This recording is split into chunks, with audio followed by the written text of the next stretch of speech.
contoh yang multi period di sini, maka kita ambil contoh yang economical order quantity atau EOQ, di mana ketika kita memilih menggunakan sistem persediaan EOQ, perlu diperhatikan asumsi-asumsi yang mendasari kita dapat menggunakan EOQ. Yang pertama, permintaan dari produk dapat diketahui dan bersifat konstan. Lead time atau waktu antara barang dipesan sampai barang datang itu konstan. Kemudian untuk penerimaan dari bahan baku itu bisa dilakukan dengan periode waktu yang tepat, ya. Kemudian di sini asumsi selanjutnya tidak ada diskon kuantitas, ya. Selanjutnya juga biaya pemesanan dan biaya penyimpanan yang diperhatikan pada penentuan total biaya di sini dan tidak terjadi stock out. Jadi ini adalah asumsi yang digunakan ketika kita menggunakan EOQ. Nah, kalau kita lihat pada gambar, ini adalah model dasar dan juga perilaku bagaimana reorder point itu dimunculkan, ya.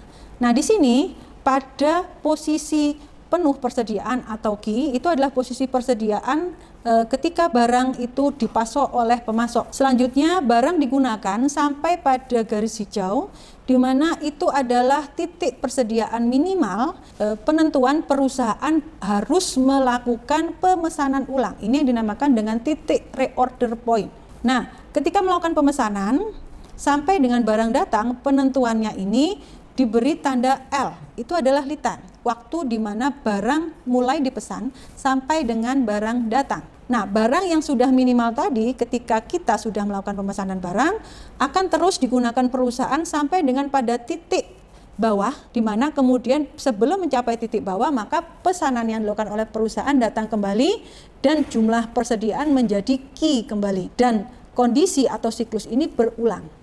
Nah, ini adalah siklus dasar dari model pemesanan yang sifatnya tetap. Nah, intinya di sini pada EOQ adalah meminimalkan total biaya, di mana di dalamnya mencakup biaya pembelian tahunan, biaya pemesanan maupun biaya penyimpanan. Kita bisa lihat untuk contohnya di sini, ya. Untuk rumusannya kita bisa lihat di slide. Kemudian untuk perhitungan total biayanya, di situ ada penjumlahan antara biaya pembelian tahunan ditambah dengan biaya pemesanan tahunan maupun biaya penyimpanan tahunan. Nah, kita lihat di situ ada informasi yang tersedia untuk contoh soal EOQ. Kita tinggal memasukkan setiap informasi tersebut ke dalam rumusan, dan di situ diketahui hasil dari perhitungan. Jadi perusahaan sebaiknya memesan sebanyak 90 unit, ya, di mana ketika diketahui titik reorder point-nya adalah 20 unit. Jadi ketika barang datang setiap kali perusahaan pesan itu sebanyak 90 unit. Kemudian ketika selesai dipakai, di mana setiap hari perusahaan sekitar menggunakan 2,74 unit. Setelah jumlah produksi perusahaan sebanyak 20 unit, maka perusahaan harus melakukan pemesanan kembali. Ya, pemesanan kembali karena barang akan datang setelah 7 hari, ya, 20 unit ini akan habis dalam 7 hari, dan setelah hari ke-7 maka jumlah barang persediaan akan kembali ke 90 unit lagi. Nah, ini adalah contoh untuk penggunaan EOQ. Dan dari siklus tersebut kita bisa melihat, ya, dengan memasukkan setiap komponen informasi ke dalam rumusan total biaya, maka diketahui total biaya tahunan yang akan ditanggung perusahaan sebesar Rp15.223.611.